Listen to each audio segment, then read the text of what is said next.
한 주간 평안하셨습니까? 네, 더운 날씨에 또 비도 오고 오락가락하죠. 그래도 하나님께서 저희들을 건강 지켜주셔서 이 자리에 오게 하신 하나님께 감사합니다. 우리 서로 인사 나누겠습니다. 반갑습니다. 사랑합니다. 네. 네. 자, 오늘 베드로전서 2장 19절부터 25절까지 말씀을 통해서 오늘 제목 주보를 참조하셔서 보시면 됩니다. 악과 고난의 뿌리 그리고 십자가의 승리입니다. 한번 따라 읽어봅시다. 악과 고난의 뿌리 그리고 십자가의 승리. 네. 악과 고난의 뿌리가 무엇이고 우리 주님께서 십자가로 이것을 이기셨고 우리로 하여금 이 악과 고난을 이겨나가도록 권면하시는 말씀이 오늘 말씀의 내용이 되겠습니다. 우리 하나님은 선하시고 전지전능하신 하나님이십니다. 우리가 다 이 사실을 믿고 이 사실대로 살아갑니다. 그런데 하나님께서 이 세상에 악을 존재하게 하시고 또 고난을 겪게 하십니다.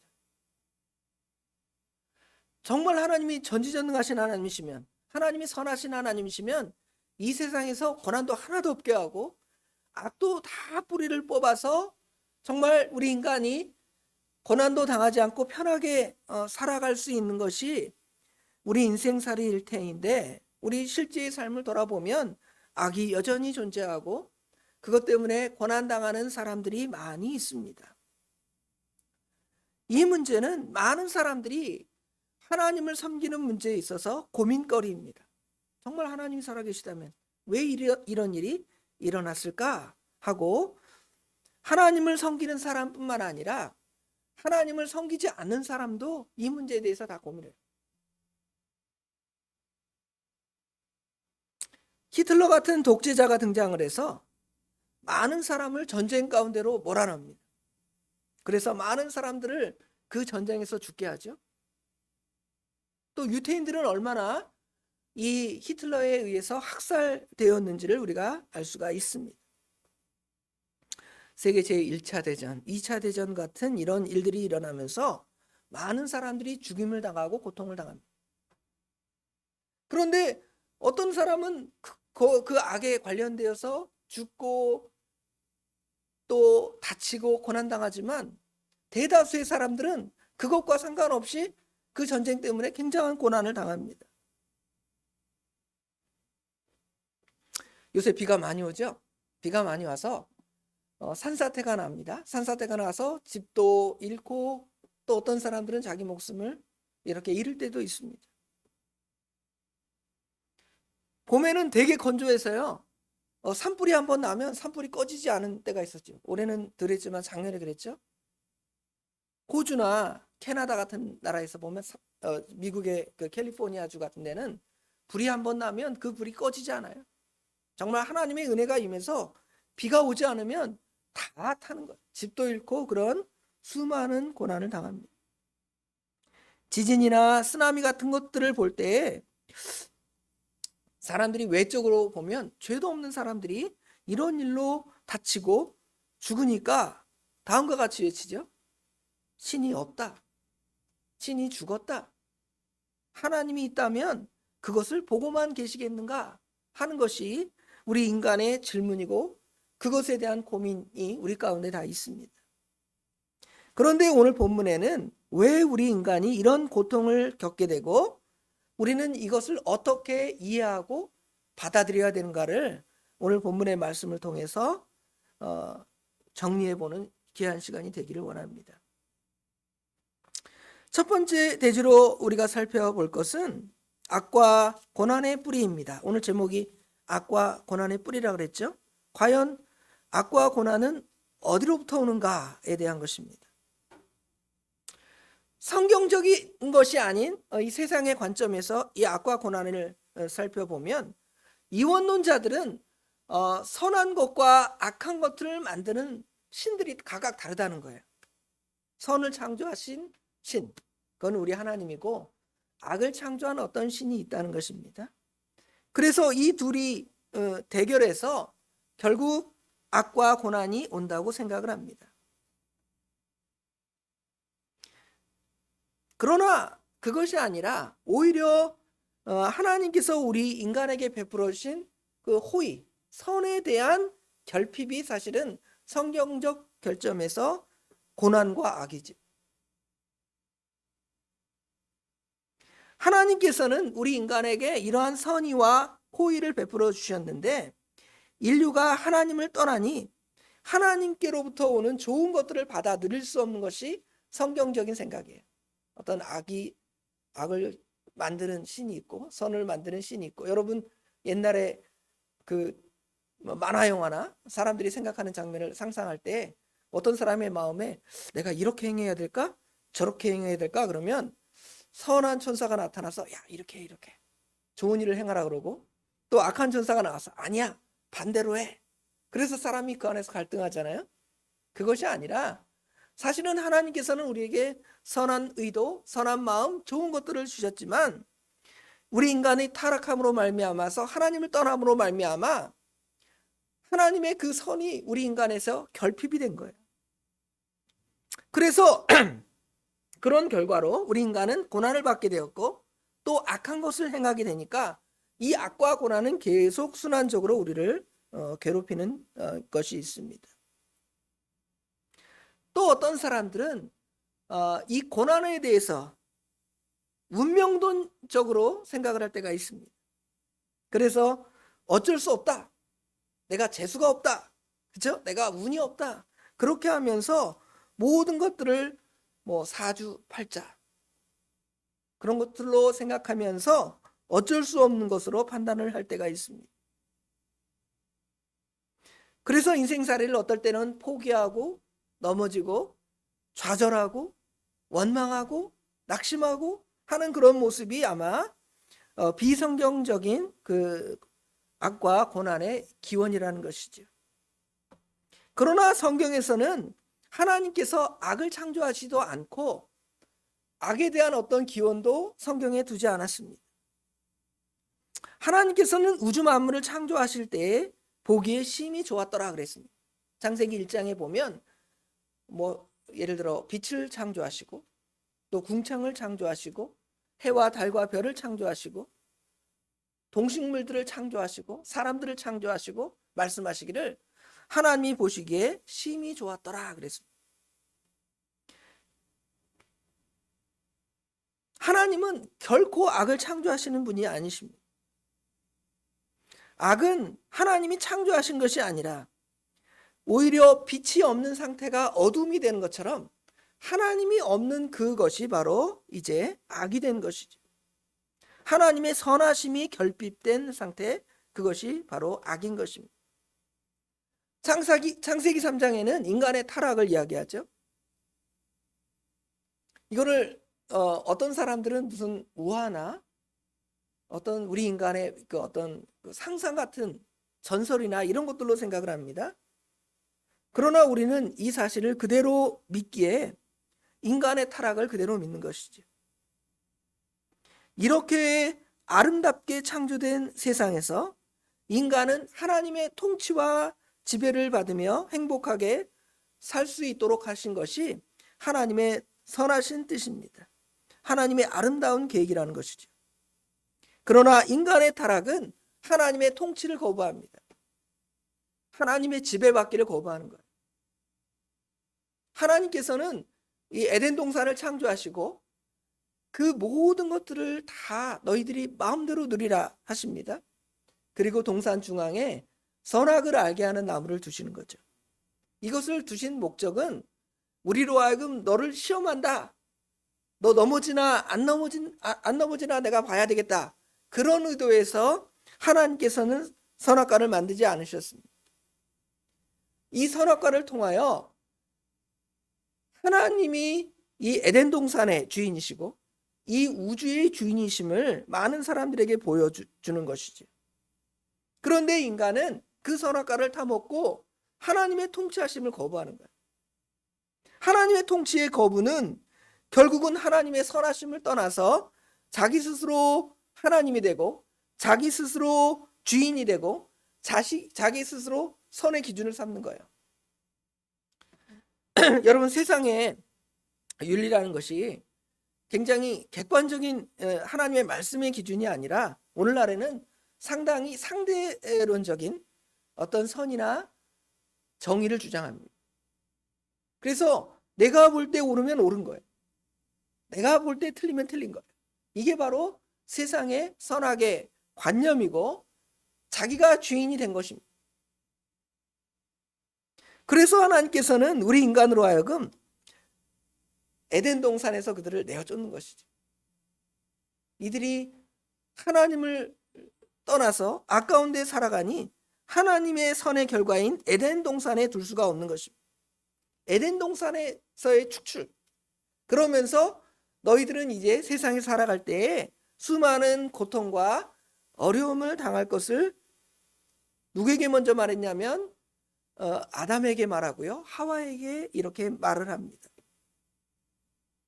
또 인간이 이 노아의 시대가 되면 타락한 인간들은 이 홍수의 징벌을 받죠.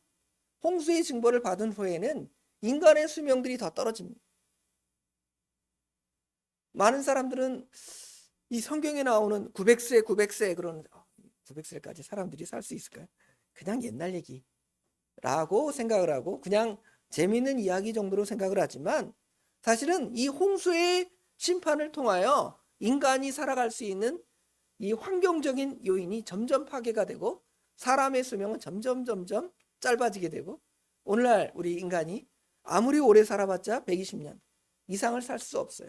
보통은 다 70, 80, 90이면 죽을 수밖에 없는 것이 우리 인간.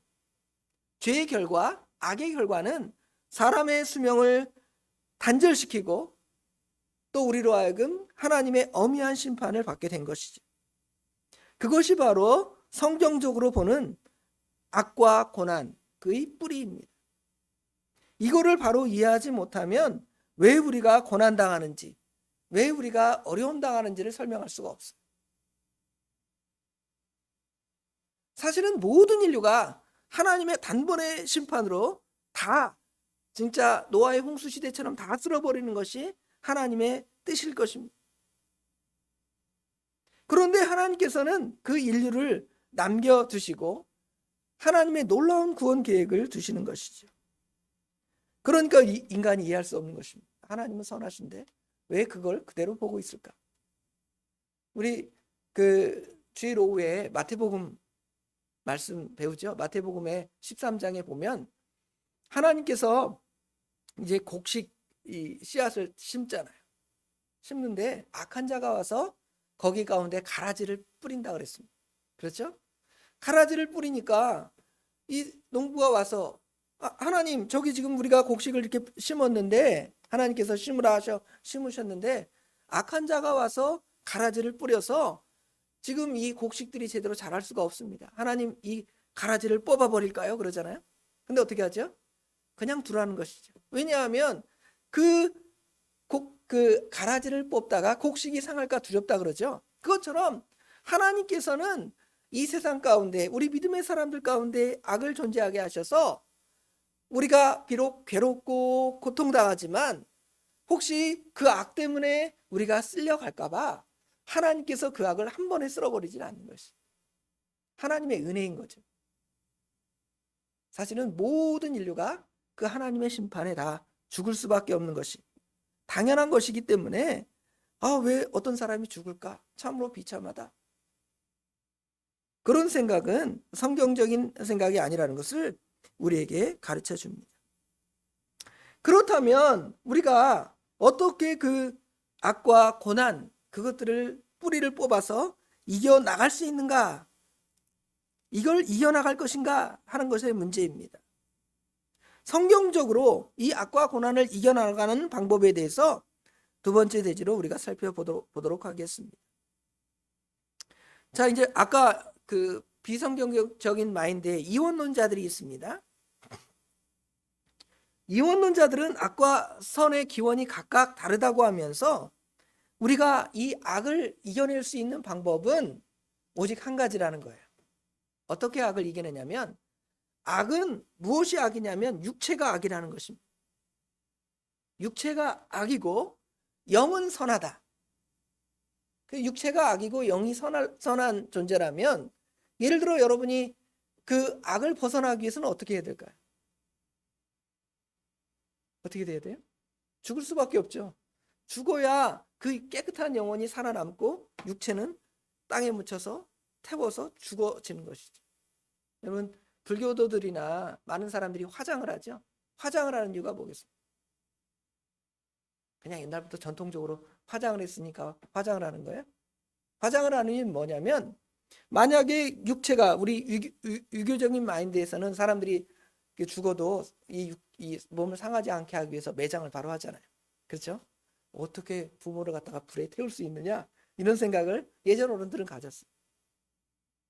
그런데 불교도들이나 이혼론자들은 어떤 생각을 하냐면, 이 영은 선하고 육체는 악한데, 만약에 육체가 살아 있다면 그 영이 육체에서 빠져나가는데 어려움이 있다는 거예요. 여러분, 요새 영화나 드라마에 보면 영이 사람 몸에 들어갔다 나갔다 들어갔다 나갔다 하잖아요.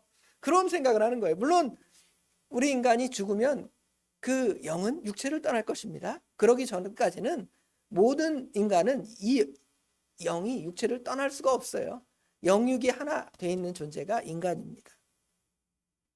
그래서 어떻게 하냐면, 육체가 죽으면 태워야 영이 뭘 얻는 거예요? 완전한 자유를 얻는 거예요. 그렇죠? 그래서 사람들이 어떻게 생각하냐면, 이 육체는 더러운 것이니까 육체를 갖다가 심히 학대를 합니다. 불교에서 돌을 닦는다고 하죠. 돌을 닦고 나의 더러운 생각, 더러운 악한 마음 다 버려야 내가 선하게 될 수 있고 득도할 수 있고 해탈할 수 있다는 생각이 이제 불교도들의 마음이겠죠. 반대로 어떤 중들은 보면, 어떤 스님들은 보면 어떻게 하냐면, 자기 마음대로 살아요. 막 술도 마시고 땡중이라고 하잖아요. 근데 그게 불교의 교리에 어긋난 게 아니에요. 왜 그러냐 하면, 어차피 육체는 어떤 거니까? 더러운 것이니까, 죽어 사라질 것이니까 육체는 술을 부어도 무슨 짓을 해도 상관없다 하는 생각이 바로 그들의 마음. 그러나 성경은 그 영과 육을 결코 분리하지 않고요. 우리 예수님께서 만약에 이 영이 중요하고 육체가 필요 없다면, 예수님께서 십자가에 못 박혀 죽으셨다가 뭐 할 필요가 없을까요?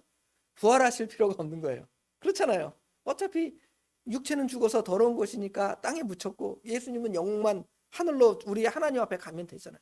너희들도 빨리 죽어서 저 하나님 앞에 와라 그럴 거예요.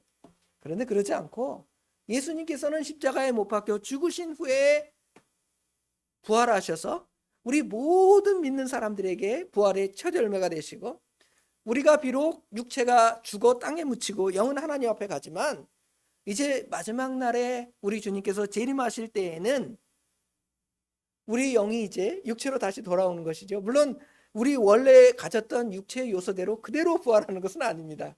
어떠한 신령한 몸으로 육체로 부활할지 모르겠지만, 하나님께서는 그 영과 육을 결합시켜서 그 몸으로 하나님과 함께 더불어 살게 하는 것이죠. 그러니까 이런 마인드, 어차피 죽으면 돼, 마음대로 살아도 돼, 이런 식의 마인드의 어떤 구원이나 어떤 죄나 악을 피하는 것은 결코 성경적인 관점은 아니라는 것을 우리가 분명히 알아야 됩니다. 반면에 아까 말한 운명론적이고 결정론적이고 사주팔자를 믿는 그런 사람들은 어떻게 하냐면, 어쩔 수 없다, 내가 언제 살고 언제 죽을 팔자니 아무렇게나 먹고 마시고 살자, 포기하고 낙심하고 좌절하고 조금만 고난이 오면 핑계를 대고 하나님의 선한 뜻을 이루어가지 않는 것이 바로 이 사람들이 가지고 있는 사고방식입니다.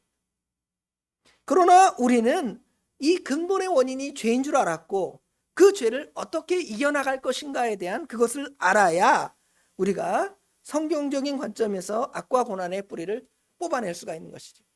이 교회 앞에 보면 이 지금 비가 많이 온 장마철이 지나니까 풀들이 너무 많이 났어요. 그렇죠?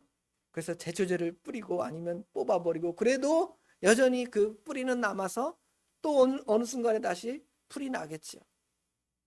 그러나 하나님께서는 우리 모든 인류로 하여금 그 죄를 다 뽑아버리고 하나님의 앞에 서기를 원하시기에 우리 믿음의 사람들은 그것을 이제 이겨나가야 하는 것이죠. 성경은 죄의 삭슬 사망이라고 말합니다. 죄의 결과로 인간은 죽게 되었고 이제 육체의 죽음으로 끝이 아니라 영원한 사망에 이르게 되었습니다. 사망의 상태예요. 영의 사망의 상태. 영이 사망의 상태라는 것은 영이 죽어서 하나님을 알지 못하는 상태, 하나님의 존재를 알지 못하고 하나님이 어떠한 분인지 알지 못하는 상태가 바로 죽음의 상태라는 것을 성경은 우리에게 말씀해 주고 있습니다. 인간은 이러한 상태를 이제 극복하기 위해서 자기 나름의 노력, 구원에 이르는 자기 나름의 노력을 합니다. 자기 스스로 힘을 쓰고 애를 쓰고 수고를 합니다. 타 종교에서 해탈이나 득도나 뭐 이런 것들이 있잖아요. 구원의 어떤 방법들을 추구하기 위해서 수많은 인간적인 방법을 쓰지만 인간은 그것을 결코 피할 수가 없습니다.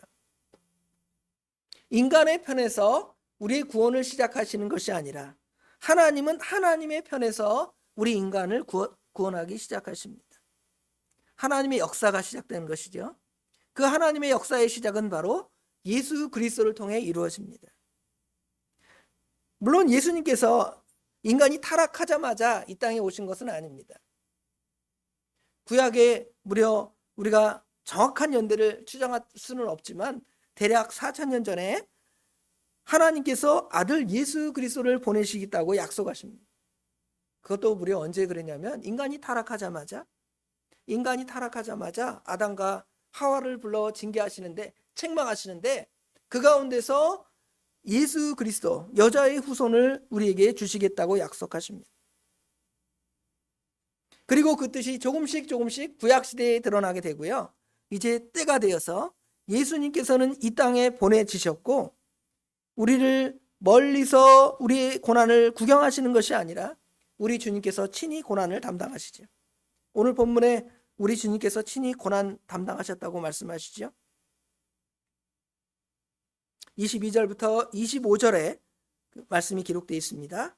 그는 죄를 범하지도 아니하시고 그 입에 거짓도 없으시며 욕을 당하시되 맞대어 욕하지 아니하시고 고난을 당하시되 위협하지 아니하시고 오직 공의로 심판하시는 이에게 부탁하시며 친히 나무에 달려 그 몸으로 우리의 죄를 담당하셨으니 이는 우리로 죄에 대하여 죽고 의에 대하여 살게 하려 하십니다. 그가 채찍에 맞음으로 너희는 나음을 얻었나니 너희가 전에는 양과 같이 길을 잃었더니 이제 너희의 영혼의 목자와 감독 되신 이에게 돌아갔느니라 그러죠. 예수님께서 친히 이 땅에 성육신 하십니다. 그리고 인간이 당하는 고난을 다 당하시지요. 사실은 예수님이 그런 고난을 당할 필요가 없는데 예수님께서는 우리 인간을 구속하시기 위해서, 우리 인류를 구속하시기 위해서 육체적인 고난을 당하시고 죄에 노출이 돼요. 우리 주님께서 죄를 지셨다는 말이 아니라 죄를 지을 수 있는 환경 가운데 예수님이 쓰신 거예요. 그러니까 사단이 예수님께 와서 시험하잖아요. 야, 너 이 돌들을 어떻게 뭐 만들어 먹으라 그래요? 떡으로 만들어 먹으라 그러잖아요. 뭐 그게 죄겠습니까? 죄지요. 왜 죄냐면 하나님의 말씀이 아닌 말씀을 따라서 예수님이 만약에 야, 나 배고파 죽겠다, 이 돌들 떡으로 만들어줘라, 그러면 예수님이 하나님이시니까 만들 수 있고 그것을 예수님이 드셨을 수 있습니다. 그러나 하나님이신 예수님께서 마귀의 말을 듣고 마귀를 따라가면 그게 죄가 되는 거 아니에요?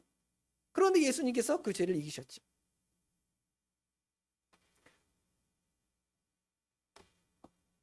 그래서 예수님은 이 인간이 당하는 모든 고난들의 그 모든 고난들을 다 당하셨어요. 죽음의 고통까지 다 맛보시고 우리로 하여금 우리 가운데서 오는 그것들을 이겨나가기를 원하십니다. 심지어 죽음의 고통까지 이겨나가기를 원하는. 여러분, 죽음의 고통을 어떻게 이겨나가시겠습니까? 안 죽는다는 것입니까? 죽음의 고통을 이겨나간다는 말은 죽음의 그 두려움을 이겨나간다는 것이죠. 어떻게 죽음의 그 두려움을 이겨나가냐면 우리가 죽어도 다시 산다는 그 믿음을 가지고 살아가면 죽은 것도 두려운 게 아니에요. 내가 뭐 순교의 자리에 나가는 그런 두려움이 아니라 사람이 나이 먹으면 다 죽잖아요.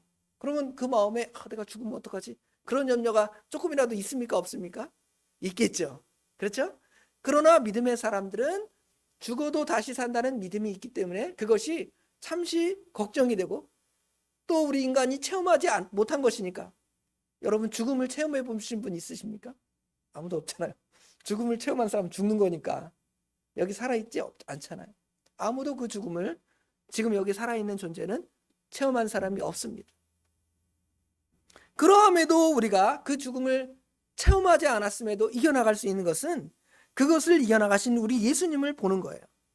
우리 예수님께서 죽으시고 나무에 달려 우리의 죄를 담당하시고 죽으셨다 그랬잖아요. 죽으심으로 그것을 체험하실 뿐만 아니라 죄가 없으신 예수님이 살아나심으로 말미암아 우리에게 그 살아나심의 그것들을 주신 것입니다. 그것이 바로 우리 인간이 이 고난과 죄를 이겨나갈 수 있는 방법이에요. 그럼 과연 이제 우리 오늘 본문에 몇 가지 죄들, 어떤 고난들, 어떤 종류의 고난들을 이겨나가는지를 세 종류로 여기 정리했죠. 자, 성도가 이제 실제로 고난을 당합니다. 무엇 때문에 고난을 당하냐면 첫 번째로는 죄로 인해 고난을 당합니다. 우리가 고난당하는 상당한 이유들이 죄 때문에 고난당하는 데가 있어요. 죄 지은 다음에 여러분 마음이 평안하십니까? 죄 지은 다음에 여러분이 잘 될까요? 혹시 그러면 어떤 사람들은 죄 지었는데도 잘 되는 사람들이 있습니다. 왜 그럴까요? 그런 사람들은 하나님이 내두는 사람이에요. 하나님이 내버려 두는 사람은 하나님의 더 엄미한 심판대가 그 앞에 있기 때문에 하나님이 두시는 것입니다. 그러나 믿음의 사람들은 여러분은 참 믿음의 사람이라면 작은 잘못, 작은 죄만 져도 고난당하는 거예요. 마음으로부터 벌써 고난당하고 또 하나님이 여러분에게 직접 어떤 잘못에 대해 여러분에게 어떤 사건마다 일마다 여러분에게 고난을 당하게 하시는 거예요. 왜 그러냐 하면 여러분은 하나님의 자녀이기 때문에 그렇습니다. 여러분 남의 자녀가 무슨 잘못한다고 여러분 뭐라고 하십니까? 안 하잖아요. 냅두죠. 우리 애들 저렇게 고개 숙이고 있으면 제가 말할 수 있어요. 야, 고개 들어라. 예배 시간에 자면 되겠느냐? 하고 말할 수 있죠. 이거는 누구이기 때문에 그래요? 제 아들이니까 가능한 거죠. 하나님도 마찬가지예요. 하나님도 여러분을 하나님의 자녀로 삼았으니까 하나님께서 여러분에게 말씀하실 수가 있는 거예요. 그럴 때 이제 그 고난이 우리에게 왔다면 어떻게 해요? 오늘 본문에 보니까 20절에 죄가 있어 매를 맞고 참으면 무슨 칭찬이 있으리요 그랬잖아요. 그런데 칭찬이 유익이 있을까요? 없을까요? 있습니다. 왜 유익이 있냐면 죄를 짓고 하나님으로부터 매를 맞으면 이 사람이 무엇 할 수 있는 기회가 있냐면 회개하고 돌이킬 수 있는 기회가 있기 때문에 그래요. 그런데 어떤 사람 죄 짓고 막 악을 행해도 아무 일도 안 당해요. 잘 먹고 더 잘 먹고 더 잘 살아요. 그리고 편안히 죽어요. 그런데 그런 사람들은 하나님의 엄유한 심판이 있음을 우리가 알아야 돼요. 이 세상에 그 죽음의 심판으로 끝이 아니라 영원한 하나님의 지옥 심판이 있는 것을 알면 우리가 악인들이 잘 되는 것을 부러워할 필요가 없습니다. 그리고 우리 믿음의 사람들이 고난당하고 또 악의 피해를 입는다 그래서 두려워할 것도 없어요. 우리가 그런 일을 당했으면, 혹시 죄 때문에 그런 일을 당했으면 우리는 그 고난이 우리에게 유익된 것이고 철저한 회개와 하나님께 돌이킬 수 있는 은혜가 우리 가운데 임하게 된 것입니다. 두 번째 당하는 고난의 종류는 여기 19절에 보니까 부당하게 고난을 받아도 그랬습니다. 여기 부당하게 고난을 받는다. 옛날에는 애매히 고난을 받는다. 그러니까 이유 없이 고난을 받는 경우도 우리 가운데 있습니다. 제가 이 본문을 정하게 된 것은 이 새벽마다 우리 그 창세기 말씀 배우는데 요셉의 그 고난에 대해서 생각하다가 이 말씀을 생각해 봤어요. 요셉이 고난을 당하는데 굉장히 애매한 고난입니다. 자기 형들이 물론 시기해서 그런 어려움 당하지만 형들이 요셉을 시기하고 질투할 이유가 없는 거예요. 하나님 앞에 잘못한 것도 없고 하나님 앞에 그 잘못에 대해 책망받을 일도 아닌데 형들이 그냥 그 마음에 미워하는 마음이 있어서 아버지의 사랑을 받고 제가 한마디 한마디 우리에게 동생이 돼가지고 이런 죄 저런 죄 지적하니 미운 거예요. 또 심지어 노예로 팔려갔는데 애굽의 노예로 팔려간 요셉이 자기하고 죄를 같이 짓자는 보디발의 아내의 말을 듣지 않잖아요. 그러니까 하나도 죄가 없는데 얘가 나 저기 성폭행하려고 그랬어. 얘 감옥에 갖다 둬야 돼. 그런 거예요. 굉장히 애매하게 고난을 당하지. 그럼에도 요셉은 이를 잘 감당했습니다. 고통스럽고 수치스럽고 창피하잖아요. 죽어버려야 되겠다. 내가 얼마나 억울하냐. 또 이럴 수도 있습니다. 내가 왜 이런 억울함을 당하는지 몰라요. 요셉이 모른다는 거예요. 왜 내가 이런 억울한 일을 당하지? 그래도 하나님께서는 그렇게 애매하게 당하는 고난, 여기 말하는 부당하게 당하는 고난이라 할지라도 하나님께서는 그 고난을 통하여 요셉이 하나님을 더 붙잡고 말씀을 더 붙잡도록 하게 하시는 하나님의 선한 뜻이 있습니다. 요셉이 그 고난을 통하여 결국은 하나님의 놀라운 일을 행하시고 하나님께서 이스라엘 백성들을 구원하시는 그 일을 행하시게 하시려고 이제 애매하게 고난당하는, 부당하게 고난을 당하는 그러한 고난을 받게 되었습니다. 그런데 요셉은 그런 고난을 당해도 하나님을 생각하고 하나님의 말씀을 생각하고 그 슬픔을 잘 참아내고 이겨냈습니다. 그것이 아름다운 것이 됐잖아요. 나중에 자기 형제들을 구원하는 놀라운 역사가 나타났잖아요. 여러분도 마찬가지예요. 여러분 형제들, 믿지 않는 형제들이 명절 때 되면 괜히 싫어하고 미워하고 그런 형제들이 혹시 있을 수 있습니다. 애매하게 고난당해, 부당하게. 그런데 여러분이 잘 참고 이겨나가서 다른 형제들도 예수를 믿고 하나님의 은혜를 받는다고 생각을 해보세요. 그러면 이게 부당하고 애매하지만 하나님께서 그를 통하여 하나님의 가족을 구원하는 놀라운 일을 행하시잖아요. 모두가 복받게 하고 모두가 은혜받게 하는 일을 우리가 행하시게 하잖아요. 그러한 고난이 우리 가운데 있습니다. 마지막으로는 더 적극적으로 선을 행하면서 고난을 당하는 경우입니다. 그 말 할 필요 없고 그 일 행할 필요가 없지만 그 일을 통하여 누군가 그 유익된 영적인 큰 유익됨을 얻게 하기 위해서 내가 그 일을 행함으로 고난을 당하는 것입니다. 아까 요셉의 그 고난은 여기 두 번째 애매히 당하는 고난의 측면도 있고 부당히 당하는 고난의 측면도 있지만 선을 행함으로 당하는 고난의 측면도 있습니다. 두 가지 측면이 다 있어요. 요셉의 경우에는 자기 형들의 잘못을 보고 지적하고 말해줬습니다. 이제 고자질처럼 우리는 그 말씀을 해석할 수 있지만 그것이 아니라 그 형들이 그 잘못에 여전히 빠져서 하나님의 징계를 받으면 어떡해요? 그렇죠? 그러니까 자기 아버지에게 이런 잘못들 저런 잘못들을 이야기합니다. 말 안 해도 되는데 말해서 자기가 손해를 본 거예요. 이거는 선을 행함으로 당하는 고난입니다. 고자질하는 고난이 아니에요. 예를 들어 아까 말한 대로 보디발의 아내가 요셉을 유혹하잖아요. 유혹하면 자기가 이 성적인 욕구가 있는 젊은 남자가 그 욕심 채우기 위해서 그냥 즐기고 말자 이럴 수도 있습니다. 내가 뭐 노예고 힘도 하나도 없는데 저 주인이 나로 하여금 이렇게 죄를 짓자고 하는데 그냥 즐기고 말면 되겠죠. 그러나 그러지 않았습니다. 그는 하나님의 말씀이 있고 하나님의 뜻이 있는데 내가 이 죄를 행함으로 하나님 앞에 범죄하면 안 되겠다는 생각이 있는 거예요. 이거는 적극적으로 어떤 측면에서는 선을 행하게 되는 거예요. 누구에게 선을 행하냐면 보디발에게 선을 행하는 것이죠. 그렇죠? 남의 아내를 빼앗는 죄를 범하지 않았잖아요. 그렇죠? 또 보디발의 아내에게도 자기가 선을 행한 거예요. 같이 죄를 짓자고 하지만 짓지 않은 것이니까요. 그렇죠? 하나님의 말씀을 따라 적극적으로 선을 행하니까 나중에 요셉이 어디에 가요?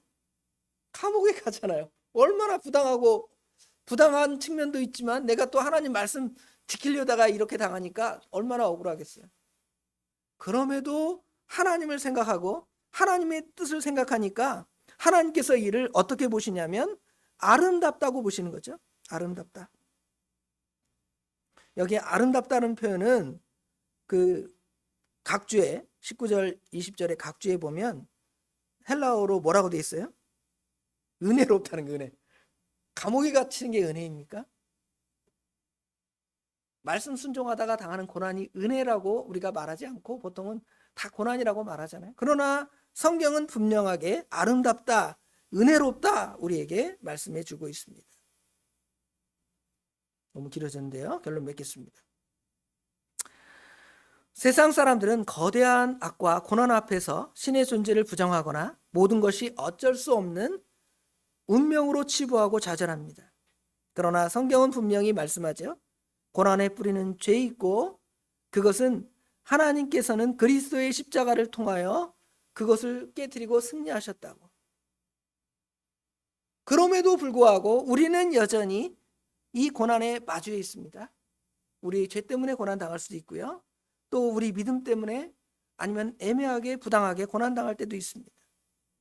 그러면 그 고난을 우리가 어떻게 생각할 거냐는 거죠.